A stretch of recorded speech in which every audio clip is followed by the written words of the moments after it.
Hey there. If you're prepping for a certification exam, you've probably run into questions about surety bond costs.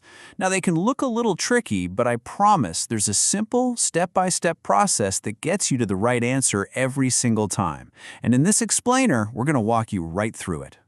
So you're in the exam, the clock is ticking, and a question like this pops up. It's totally normal to feel a little intimidated. You see all these different numbers, different rates, and it's just, where do you even start? Well, don't worry, there's a very straightforward method to nail this. Okay, so here's the number one trap people fall into. They take the total bond amount, let's say it's $2 million, and they just multiply it by one of the rates they see on the chart. And that leads to a wildly incorrect answer. It's such an easy mistake to make, especially when you're under pressure. So what's the secret to getting it right? It's all about understanding one key concept, the tiered rate schedule. The best way to think about it is like income tax brackets, right? You don't pay your highest tax rate on your entire income, just on the portion that falls into that top bracket. Well, surety bond costs work the exact same way.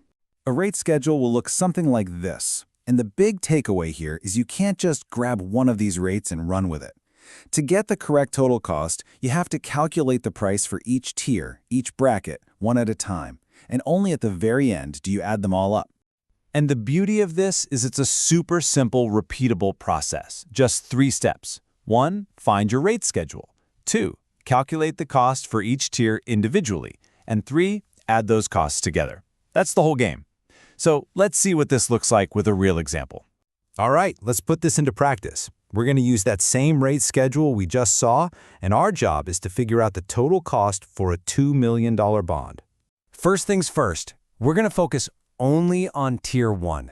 The schedule tells us the rate for the very first $100,000 of coverage. So we'll start there.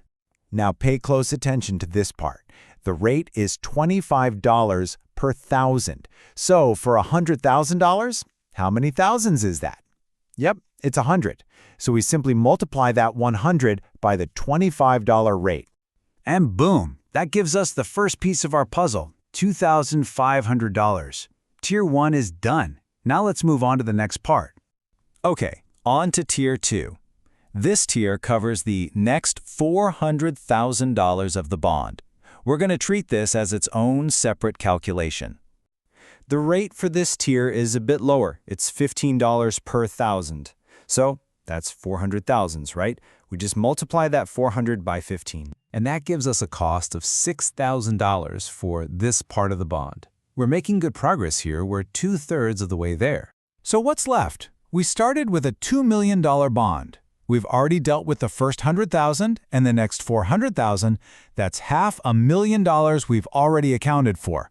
So $2 million minus that $500,000 leaves us with $1.5 million remaining. And the rate for this final remainder tier is just $10 per thousand.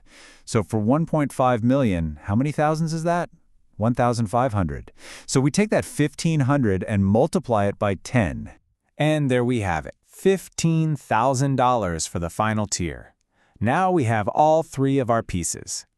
Okay. We've done all the hard work. We broke this one big, kind of scary problem into 3 small, really easy to solve little problems. Now for the final and simplest step, we just have to add them all up.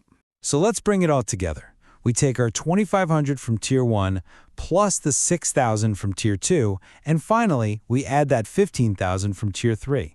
And when you add all that up, you get your final correct answer, $23,500. See, by following the steps, you can get to the right answer with confidence every single time. So why does this tiered method matter so much? Because it gives you a rock-solid process you can count on, especially under pressure. It guarantees your answer is accurate, and it turns what looks like a really complex math problem into a few simple, manageable steps. Mastering this is a huge confidence booster for any exam. You know, mastering a skill like this isn't just about memorizing facts for a test. It's about building real confidence. You now have a clear, effective method right in your toolkit. So the only question left is, what's the next problem you're ready to go out and solve?